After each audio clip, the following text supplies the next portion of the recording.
امریکہ میں غیر قانونی تارکین وطن گوانتانامو بے جیل منتقل ہوں گے۔ ڈونلڈ ٹرمپ نے ریکن ریلی ایکٹ پر دستخط کر دیے۔ نیا قانون غیر قانونی تارکین وطن کی فوری گرفتاری کا پابند بنائے گا۔ سنگین جرائم میں گرفتار غیر قانونی تارکین وطن کو فوری حراست میں لیا جائے گا۔ امریکی صدر نے ہوم لینڈ سیکیورٹی اور پینٹاگون کو ہدایت جاری کر دی۔ امریکی صدر نے وفاقی امداد منجمد کرنے سے متعلق حکم نامہ منسوخ کر دیا۔ امریکہ میں جرائم پیشہ افراد کے لیے کوئی معافی نہیں۔ جو بائیڈن کی سرحدوں سے متعلق پالیسی احمقانہ تھی۔ سابق حکومت کی وجہ سے امریکہ میں جرائم پیشہ افراد آئے۔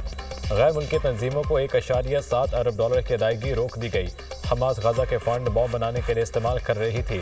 یو ایس کی رپورٹ سے پتہ چلا فنڈز غزہ کے عوام کو نہیں ملے۔ امریکی صدر ڈونلڈ ٹرمپ کا وائٹ ہاؤس میں خطاب۔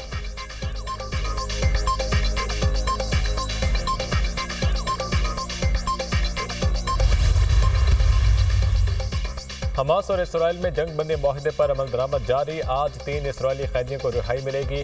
اسرائیل 110 فلسطینیوں کو رہا کرے گا۔ اسرائیلی قیدیوں میں 19 سالہ فوجی خاتون اگمن برجر، 29 سالہ خاتون اربل یہود اور 80 سالہ گیڈی موشے موزس شامل۔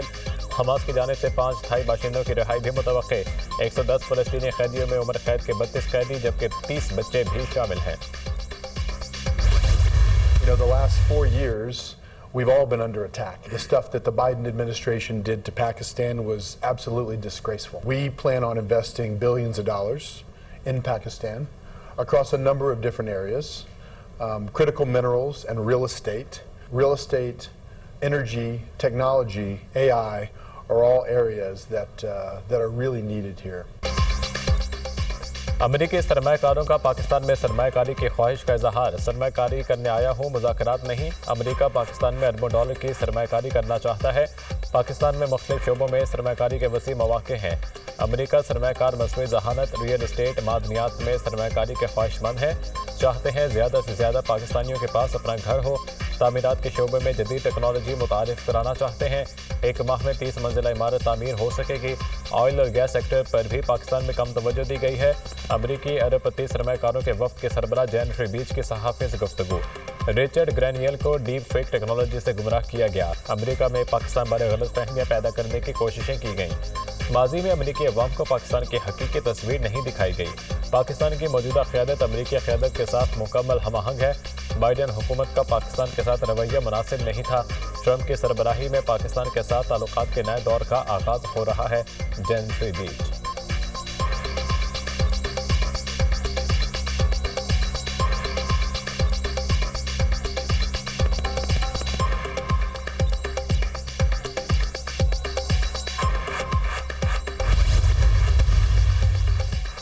وزیراعظم شہباز شریف سے بین الاقوامی سرمایہ کاروں کے وفد کی ملاقات۔ پاکستان کی سرمایہ کاری کے وسیع استعداد اور امید افزا اقتصادی صلاحیت پر تبادلہ خیال۔ جینیفر بیچ کی پاکستان کی بے پناہ اقتصادی صلاحیت کی تعریف۔ حکومت کی سرمایہ کاری دوست پالیسیوں کو سراہا۔ پاکستان کی مستقبل کی ترقی کے رفتار پر اعتماد کا اظہار کیا۔ وزیراعظم نے پاکستان میں کاروباری مواقع میں گہری دلچسپی پر شکریہ ادا کیا۔ سازگار کاروباری ماحول اور مضبوط ادارہ جاتی تعاون کو یقینی بنانے کے عزم کو دہرایا۔ وزیراعظم نے پاکستان کے اسٹریٹجک جغرافیائی محل وقوع اور ہنرمند باصلاحیت اور نوجوان افرادی قوت کا بھی حوالہ دیا۔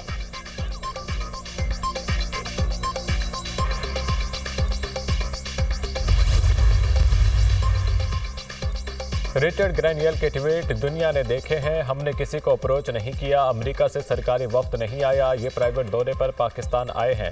کبھی نہیں کہا نئی امریکی انتظامیہ آئے گی اور بانی باہر آ جائیں گے۔ بانی کسی کا بھی بیٹنگ آرڈر تبدیل کر سکتے ہیں۔ علی امین گنڈاپور نے سب سے پہلے جنید اکبر کو مبارکباد دی۔ شیخ وقاص اکرم کی پروگرام دنیا مہر بخاری کے ساتھ میں گفتگو۔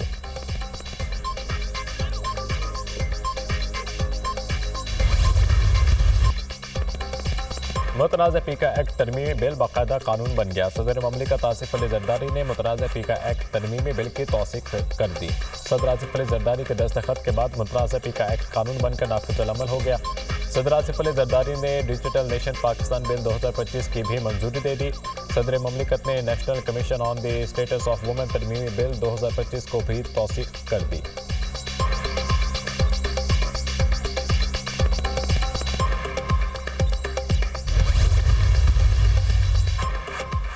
متنازع پیکا ایکٹ کے خلاف صحافی برادری سراپا احتجاج۔ اسلام آباد میں نیشنل پریس کلب کے باہر مظاہرہ، صحافیوں کے پیکا ایکٹ نامنظور کے نعرے۔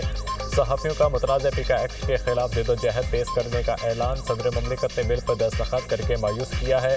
پورا یقین تھا آصف زرداری بل پر دستخط نہیں کریں گے۔ متنازع پیکا ایکٹ کے خلاف عدالتی جنگ بھی لڑیں گے۔ بل میں بہت سی ایسی شقیں ہیں جن پر ہمیں عدالت سے ریلیف ملے گا۔ صدر Pakistan federal union of journalist Afzal but کا مظاہرین سے خطاب۔ پی ایف یو جے کا ملک بھر میں یوم سیاہ منانے کا اعلان۔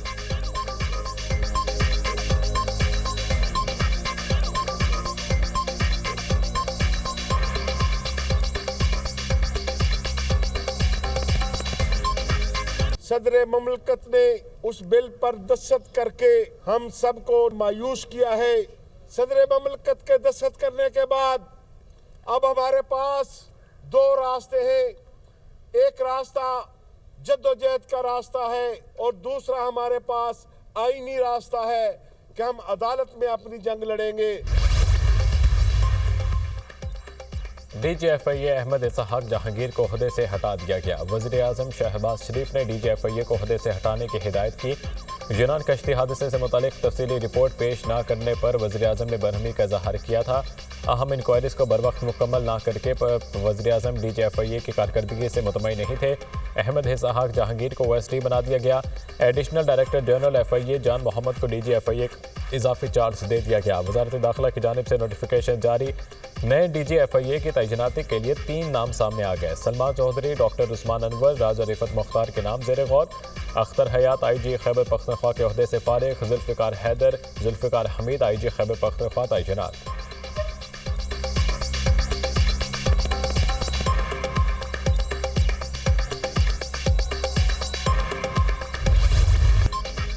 ملٹری ٹرائل کا ریکارڈ آئینی بینچ کے سامنے پیش۔ وزارت دفاع کے وکیل خواجہ حارث نے ملٹری ٹرائل کی کاپیاں آئینی بینچ کے ججز کو دے دیں۔ فوجی عدالتوں میں سویلینس کے ٹرائل سے متعلق انٹرا کورٹ اپیل پر سماعت۔ وکیل خواجہ حارث نے کہا کہ عدالت ٹرائل کا طریقہ کار دیکھ لے۔ آئینی بینچز کے ججز نے ٹرائل کا ریکارڈ وکیل کو واپس کر دیا۔ جسٹس جمال خان مندوخیل نے کہا کہ ریکارڈ تو اپیل میں دیکھا جانا ہے، ہمیں کسی پر کوئی شک نہیں، ہونا بھی نہیں چاہیے۔ انصاف صرف ہونا نہیں چاہیے، ہوتا ہوا نظر بھی آنا چاہیے۔ جسٹس امین الدین خان نے کہا کہ ہم ٹرائل کو متاثر نہیں ہونے دیں گے۔ جسٹس حسن اظہر رضوی نے ریمارکس دیے، 9 مئی واقعات میں بظاہر سیکیورٹی آف اسٹیٹ کا معاملہ نہیں لگتا۔ کیا یہ ممکن نہیں کہ تمام ریکارڈ پبلک کر دیا جائے تاکہ پبلک ان ملزمان کی مذمت کر سکے؟ 9 مئی واقعات کے ملزمان نے جو کارنامے سر انجام دیے وہ عوام میں بے نقاب ہونے چاہیے۔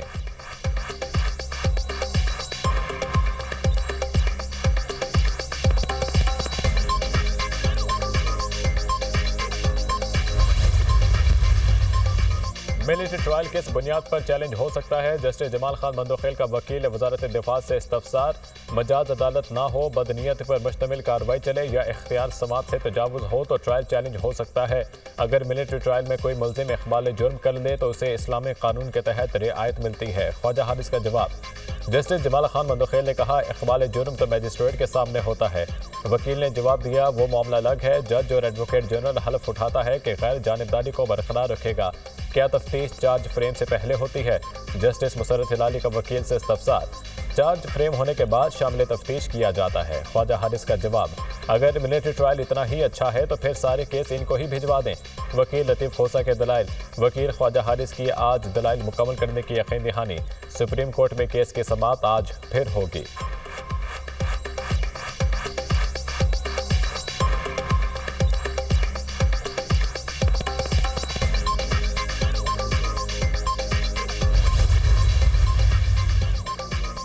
غیر قانونی ہاؤسنگ سوسائٹیز کا سدباب، پنجاب اسپیشل پلاننگ اتھارٹی قائم کرنے کا اصولی فیصلہ۔ اضلاع میں ڈسٹرکٹ اسپیشل پلاننگ کمیٹی کے قیام پر اتفاق۔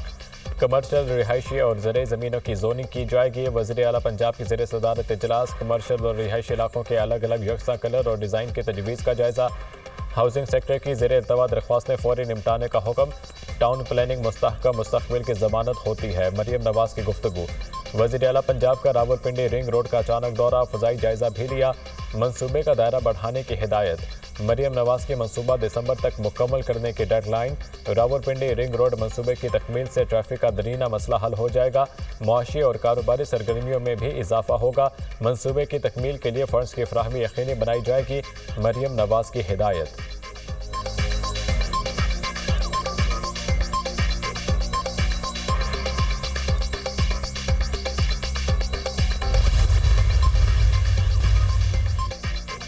2030 تک 60% قابل تجدید توانائی کا ٹارگٹ ہے 2500 میگا واٹ کے تھرمل پلانٹس ریٹائر کر چکے 200 میگا واٹ کے فرنس آئل کے پاور پلانٹس کو وقت سے پہلے ریٹائر کر رہے ہیں آئی پی پی سے تھرمل معاہدے منسوخ کیے اب مسابقتی عمل کے ذریعے پاور پلانٹس لگائے جائیں گے پالیسیوں پر عمل درآمد کے لیے $100 ارب کی سرمایہ کاری کی ضرورت ہوگی وزیر توانائی اویس لغاری کا سینٹ قائمہ کمیٹی برائے موسمیاتی تبدیلی کے اجلاس میں بیان کہا بلوچستان میں ٹیوب ویلز کو شمسی توانائی پر منتقل کرنے سے سالانہ 80 سے 100 ارب روپے کی بچت ہو سکتی ہے الیکٹرک گاڑیوں اور موٹر سائیکلوں کو فروغ دینے کے لیے چارجنگ سٹیشنز پر بجلی کی قیمت 39 روپے 70 پیسے فی یونٹ رکھی گئی ہے سینیٹر شیری رحمان نے کہا پنجاب میں میٹھا پانی ختم ہو رہا ہے سندھ اور بلوچستان میں تو بالکل ختم ہو چکا ہے بلوچستان میں زمین براؤن ہو چکی ہے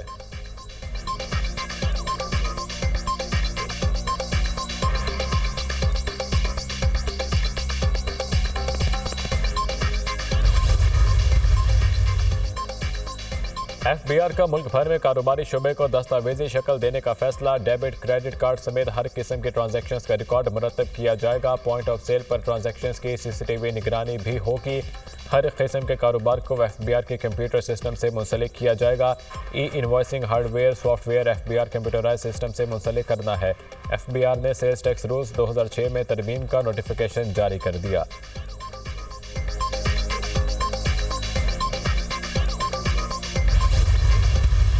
حکومت چاہ نہیں رہی تھی کہ کوئی ڈائلاگ ہو اور ان سارے مسائل کا کوئی پولیٹیکل حل نکلے مذاکرات پہ خان صاحب نے پہل کی ہے اگرچہ خان صاحب جیل میں ہیں اور ہمارے ساتھ بڑی سختیاں ہوئی ہیں حکومت اگر چاہتی مخلص ہوتی اور اچھے طریقے سے کرنا چاہتی تو اس میں کوئی اسٹیٹ سیکرٹ نہیں ہے نہ کوئی یہ بچوں کا ایگزام ہے کہ آپ 28 تاریخ کا انتظار کریں اور آپ کہیں کہ ہم نے جو جواب تیار کیا ہے یہ آپ کو کمیٹی کے روم میں بھی دیں گے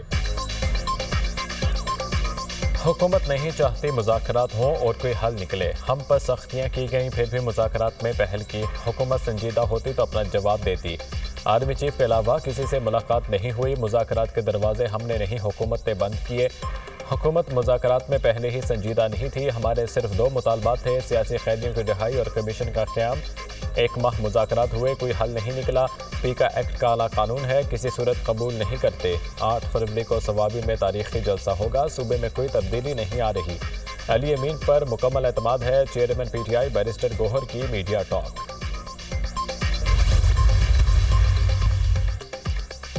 بانی پی ٹی آئی اور علی امین گنڈاپور میں ملاقات کی اندرونی کہانی سامنے آ گئی صوبے میں مبینہ بیڈ گورننس اور کرپشن کی شکایات مل رہی ہیں آپ صوبے کے چیف ایگزیکٹو ہیں گورننس بہتر کریں صوبے میں مبینہ کرپشن اور بیڈ گورننس سے متعلق شکایات کا خاتمہ کریں بانی کا تحفظات کا اظہار پوسٹنگ ٹرانسفرز میں میرا کوئی کردار نہیں ارکان اسمبلی پوسٹنگ ٹرانسفرز کے لیے سفارش کرتے ہیں وزیر اعلیٰ کے پی کا جواب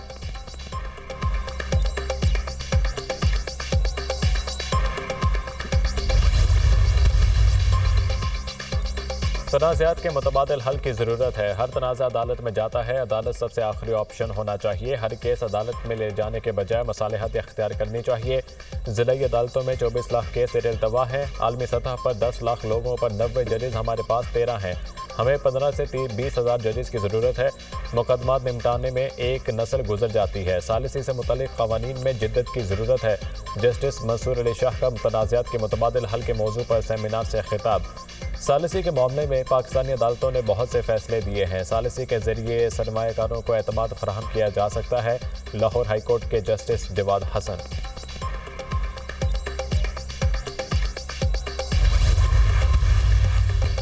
جنوبی سوڈان میں مسافر طیارہ گر کر تباہ 20 مسافر ہلاک طیارے میں پیٹرولیم کمپنیوں کے ملازمین سوار تھے طیارہ یونٹی اسٹیٹ کے آئل فیلڈ سے دارالحکومت جوبا روانہ ہوا تھا ہلاک ہونے والوں میں ہی 2 چینی 1 بھارتی شہری شامل ہے